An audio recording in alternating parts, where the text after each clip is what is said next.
First of all, Pakistan is not following Islam. Are you joking?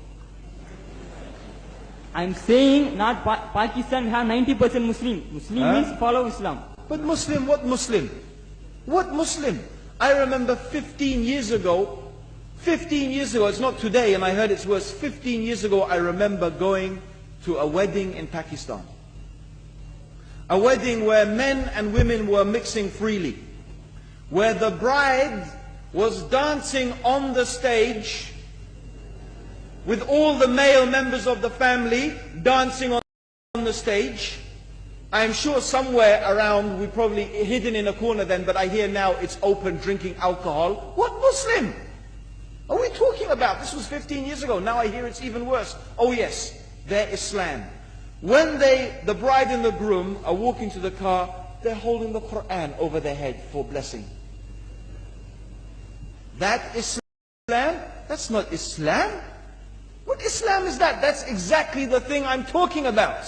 That's why Muslims are in such a mess. Because of this nonsense, this hypocrisy, actually they are insulting the Quran by doing that. Amongst all of this haram, they think that the Quran, holding it over their head, is going to bless them because they're holding it. What is that? Where did they get this from? So, I don't know what we're talking about. In fact, this is the problem. You see, the Muslim world itself is so far from Islam. So many you find here in India. Or I know it's not a Muslim country, but there are lots of Muslims here. But I don't know what sort of Muslim. Most of them go to the dargah and they call upon some dead person in the grave.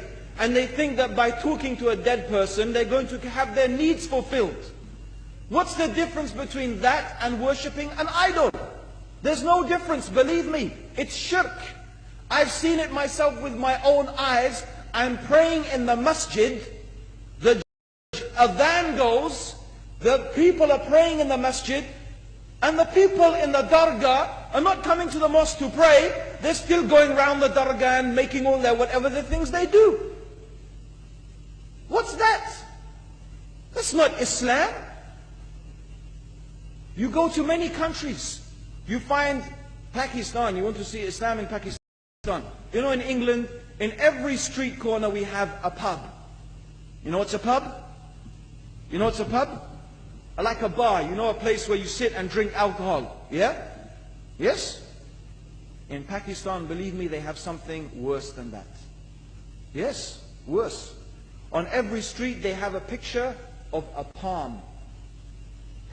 Everywhere you see it, hanging from the windows. They have the picture of a palm. What's that advertising? Something worse than drinking alcohol. An invitation to disbelieve in Allah. That they're going to read your hand and tell your fortune. Shirk. It's shirk.